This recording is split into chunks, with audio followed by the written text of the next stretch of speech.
আসসালামু আলাইকুম। আমি একটি ভয়েস নিয়ে আসলাম। একটা ভয়েস হইল কি, আমার মা নেই, আমার বাপ নেই, আমি এতিম, একজন এতিম অসহায় মানুষ। পৃথিবীতে শুনছি যদি ছোট্ট ভাই বোন থাকে, বড় যারা থাকে, তারা নাকি দেখশন করে, তারা নাকি দেখে রাখে। আর আজকে আমার বেলায় দেখলাম সেটা উল্টো। কারণ আমার মা নেই, বাপ নেই, আমি অসহায় একজন মানুষ। তারপরে আমরা দুটো বোন। আমার বড় বোন কই আমাকে দেখা রাখবো, আমাকে একটু আদর যত্ন কইরা পাশে আদর কইরা নিয়ে পাশে বসাইবো। বলবো যে বোন, আমার বাপ নাই, মা নাই, আমরা দুইজন ভাই বোন মিলেমিশে একসাথে থাকবো। আপদে বিপদে তোর পাশে আমি দাঁড়াবো, তুই আমার পাশে দাঁড়াবে, এই কথাটা বলবো। সেইটা না বললা করছে কি, আমার মায় অতি যত্নে, অতি আদরে, অতি মানে বলার ভাষা আমার মুখ দিয়ে আসে না। আমার মা এত কষ্ট করছে। আমাদের একটা বাড়ি ছিল, আমার বাবা মা অনেক কষ্ট করছে, কষ্ট করে বাড়িটুক কিনছে। কেনার পরে বাড়িটা নিয়ে আমার মা মানুষের হাতের কত অত্যাচার সহ্য করছে। এই দিকটা মাটি কাটটা নেগা, ওই দিকটা বৃষ্টি এলে ভাঙ্গা জায়গা, ওই দিক দিয়ে বেড়া ভেঙ্গা যায়, ওই দিকে এই সমস্যা ওই সমস্যা, এই জনে ঝগড়া লাগতো, ওই জনে ঝগড়া লাগতো। ওইদিকে বাস আমাদের ছিল, আইলে ডুলে পড়ে যেত, মানুষের জায়গায় গেছে গেলে ইত্যাদি। আমার মার সাথে অনেক মানে যত্তবান চলতো। আমার মা খুব কষ্ট করতো, অনেক কান্নাকাটি করতো, কত আচার বিচার করাইতো মানুষ আইয়া, আচার বিচার করতো। সেইগুলো দেখা গেছে থুইয়া আমার মা আজকা চিরনিদ্রা শায়িত হয়েছে, আমার মা মারা গেছে। জাস্ট আমার মার জন্য সবাই দোয়া করবেন। আর আমি কথাটা কেন বলতেছি, আমার আপন, অতি ঘনিষ্ঠ, আমার রক্তের মানুষ, আমার বড় বোন, সেই বোনটা করলো কি, দেখেন আমার তো পৃথিবীতে কেউ নেই। সে কারণে আমার বোনের কাছে ঘরের যত যাই জিনিস থাকে রাখা হয়, ঘরের দলিলপত্র রাখা হয়, কাগজপাতি রাখা হয়। মানে বলতে গেলে ঘরে যাবতীয় যত জিনিস, টাকা পয়সা, ব্যাংক বিলে যা আছে সব আমার বড় বোনের কাছে থাকে। আমি ছোট, আমি ঢাকায় থাকি। মাঝে মধ্যে হয়তো যাইতাম, আমার একটু আপ্যায়ন করতো, গেলে একটু ভালো মন্দ রান্ধতো, খাওয়াইতো, এটুকুই। কিন্তু টাকা পয়সা যে বিষয়টা, আমার মার টাকা পয়সা আমার বোনের কাছে থাকতো। থাকার পরে এই টাকা পয়সা আমার বোনের সুদে লাগাইয়া টাকা বাড়াইতো, এটা করতো সেটা করতো। তো এই টাকাটাকে বাড়তেছে না, খ্যাত লাগতো, খেতে ধান হইতো না, এটা সেটা কত হইতো, সব তো বাড়তে আছে। তো আমার মায় মুরব্বী মানুষ, এক পা ছেলের ভাত রানলে মনে করেন 2 দিন জায়গা, একবেলা খাইলে আরেক বেলা খায় না, একবেলা খাইলে আরেক বেলা খায় না, এরকম মুরব্বী মানুষ অসুস্থ, খাইতেছে না, গেছে এটা।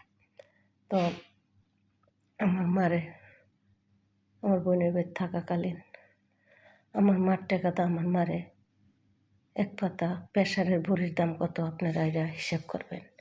একটা প্রেসারের বড়ি খাইতে হইতো আমার মার, একটা প্রেসারের পাতার বড়ির দাম মাত্র 40 টাকা কি 45 টাকা। যাদের ফার্মেসিতে ডাক্তার পরিচিত আছে বিষয়টা একটু জানি না, দেখবেন সত্য বলছি না মিথ্যা বলছি। তো এক পাতা ওষুধ মাত্র 40 কি 45 টাকা, প্রথম আরও কম ছিল, তখন এইটুকু বাড়ছে এটুকু। তো এইটুক প্রেসারের বড়ি খাওয়ানে, একটু জ্বর ঠান্ডার বড়ি খাওয়ানে আমার মা লক্ষ লক্ষ টাকা মাইরা দেয়। কয় কি চিকিৎসা করছে, এটা করছে সেটা করছে, আমার মার টাকা শেষ। অথচ দেখা গেছে আমার মার লক্ষ লক্ষ টাকা, আমার মার ক্ষেত বেচার টাকা, আমার মার মানে একটা মানুষে যতই কষ্ট করুক, মানুষ দুইটা একটা করে একটা সঞ্চয় করে ভবিষ্যতের জন্য, যে আমি যে বিপদে পড়ি, আমার আপদ বিপদে কেটা দেখবো, এই কথা করে মনে করে সবাই কিন্তু একটা সঞ্চয় করে। তো এই সঞ্চয়টা আমার মায় কইরা ব্যাংকে কিছু টাকাও রাইখা যায়। তারপরে আমাদের বাঁশের জার আছে, বাঁশের জারও বিক্রি করে।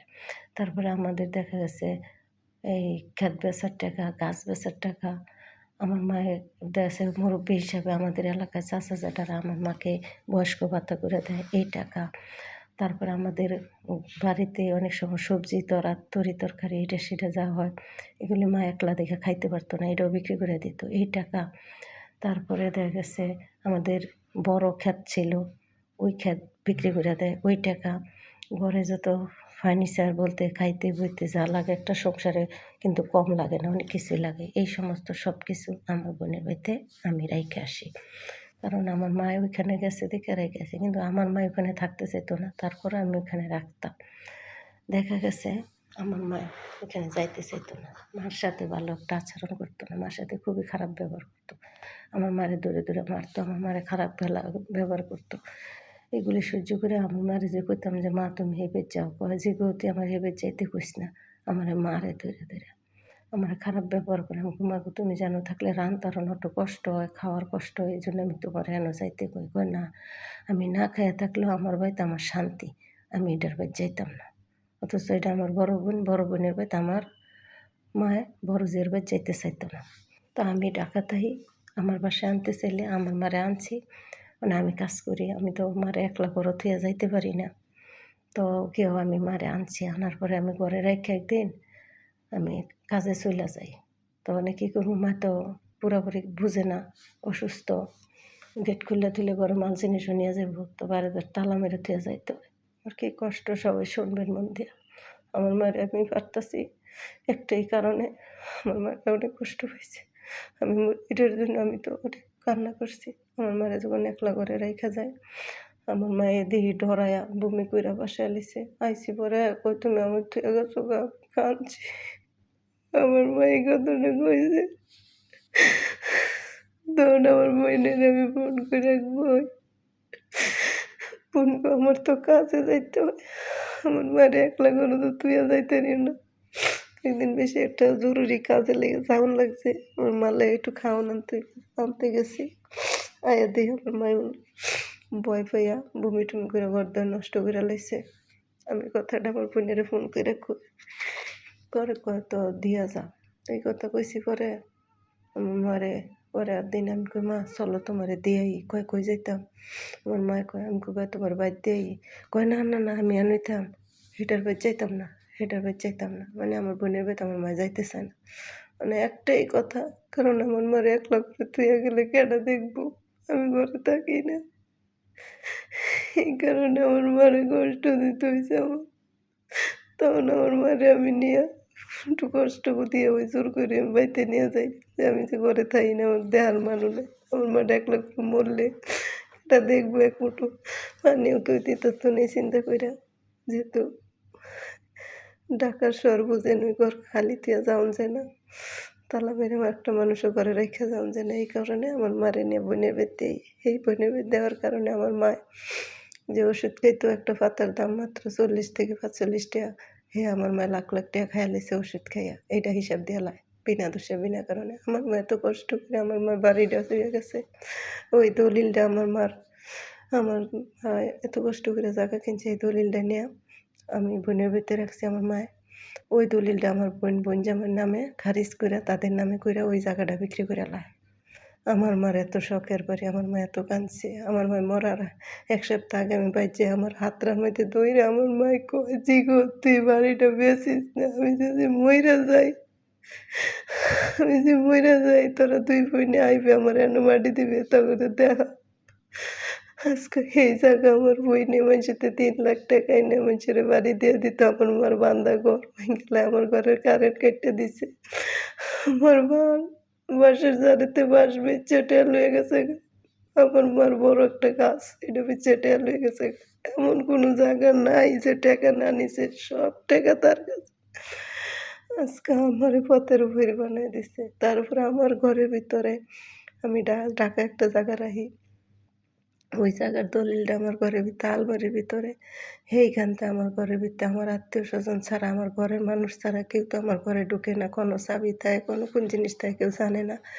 ওইখানতে আমার দলিল সরাই লাইছে, আমার ঘরে দলিল নাই, আমি ওদের কইতে পারি না, আমি চিৎকার করি, আমারে যা মন চায় তা কয়, তাদের বিচার কেউ করে না। এমন কোনো মানুষ কি এলাকায় নাই, এমন কোনো মানুষ কি তাদের যে জোর, এই জোর ভাঙতে পারে না? আমি কই যাবো, কার কাছে কমু, কে আমার বিচার করবে? আমি তো বুঝতেছি না, ইয়া আল্লাহ আমি কার কাছে যাবো? আজকে আমার মার লগে এরকম প্রতারণা করলো, আমার মাটা মইরা গেল, কত কষ্ট করে গেল, আমার মার বাড়িঘর নিল তারা। নিয়ে মানুষেরে দিয়ে দিত। এই কষ্ট আমারে দিতেছে। আমার নিজের বাইতেই আমার নিজের ডাহাতেই এই ঘরে আইয়া এই কাম কইরা যায়গা। এমন কোনো মানুষ কি দুনিয়াতে নাই আমার পাশে দাঁড়ানোর মতো? কেউ আমার পাশে একটু দাঁড়াইতে পারে না। আমি এতিম, আমার কেউ নাই, আমার বাপ নাই, ভাই নাই, মা নাই, আমার স্বামী নাই, আমার কেউ নাই, আমি এতিম। আমার পাশে দাঁড়ানোর মতো কি কেউ নাই? আমি কারে কমু? কে আমারে দেখবো? আমি তো কিচ্ছু বুঝতাছি না।